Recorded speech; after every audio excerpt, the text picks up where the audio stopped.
नमस्कार दोस्तों। अभी छठ पूजा का आगमन शुरू हो चुका है और आज हम बात करने वाले हैं भारत के सबसे पवित्र और सूर्य उपासना से जुड़े त्योहार छठ पूजा के बारे में।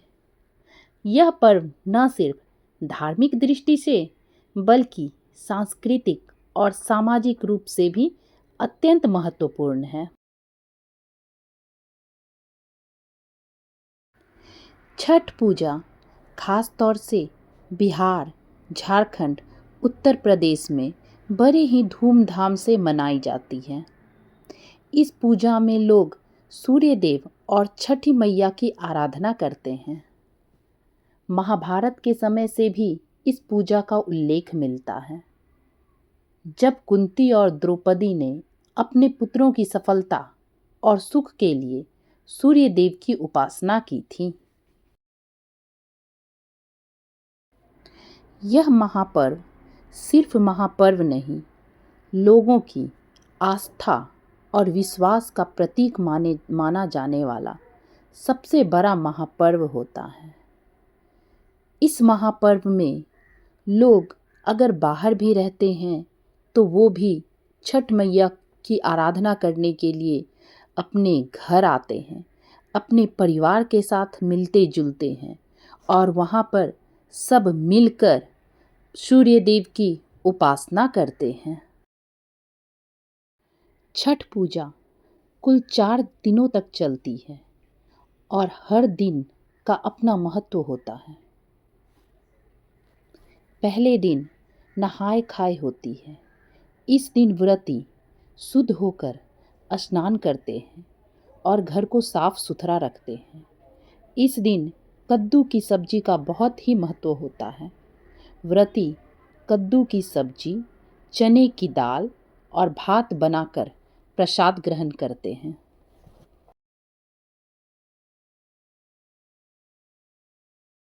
दूसरे दिन को खरना या लोहंडा बोलते हैं। इस दिन पूरा दिन उपवास रहते हैं और शाम को गुड़ और चावल की खीर, रोटी और केले का प्रसाद बनता है। व्रती इस प्रसाद को पहले तो भगवान को चढ़ाते हैं, पूजा करते हैं और उसके बाद इसी प्रसाद को ग्रहण करते हैं और फिर अगले दिन 36 घंटे तक निर्जला उपवास करते हैं।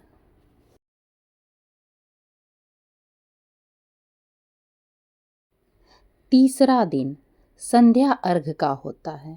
उससे पहले ठकुए का प्रसाद बनाया जाता है, जो कि पूरी ही साफ सफाई से बनाई जाती है।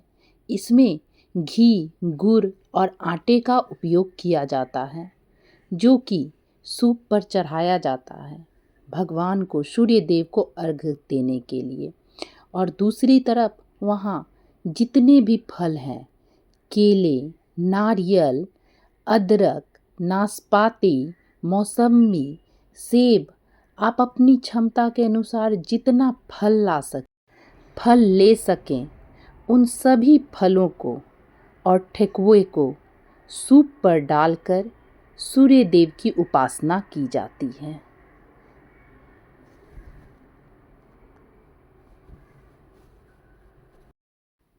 शाम के समय सभी श्रद्धालु नदी, तालाब या घाट पर जाकर अस्त होते सूर्य को अर्घ देते हैं।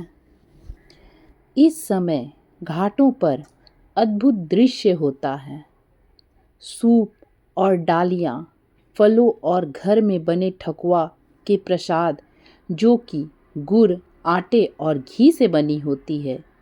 इस ठकुए की खुशबू बहुत ही सौंधी होती है। महिलाएं जल में खड़ी होकर अस्त होते सूर्य को अर्घ देती हैं और चारों तरफ वातावरण में छठी मैया के गीत गूंजते हैं। चौथा दिन यानी अगली सुबह उगते हुए सूर्य को अर्घ दिया जाता है। सुबह सूर्य के निकलने से पहले व्रती बैठकर छठी मैया के गीत गाती हैं। सूर्य की पहली किरण फूटते ही अर्घ देना शुरू कर देते हैं और ये सिलसिला तब तक चलता है जब तक सब लोग अर्घ ना दे दें। जहाँ सभी लोग, बच्चे, बूढ़े, जवान सभी अर्घ देते हैं। कोई भेदभाव नहीं, सब छठी मैया की उपासना में लीन रहते हैं। सभी सूर्य देव से अपने परिवार की कुशल मंगल की कामना करते हैं। चौथे दिन सुबह का अर्घ देने के बाद व्रत का समापन होता है और व्रती घर में बना भोजन खाती हैं। इस महापर्व की महत्ता आज पूरे भारत में दिखाई देती है। तो चलिए हम सभी मिलकर बोलें, जय छठी मैया।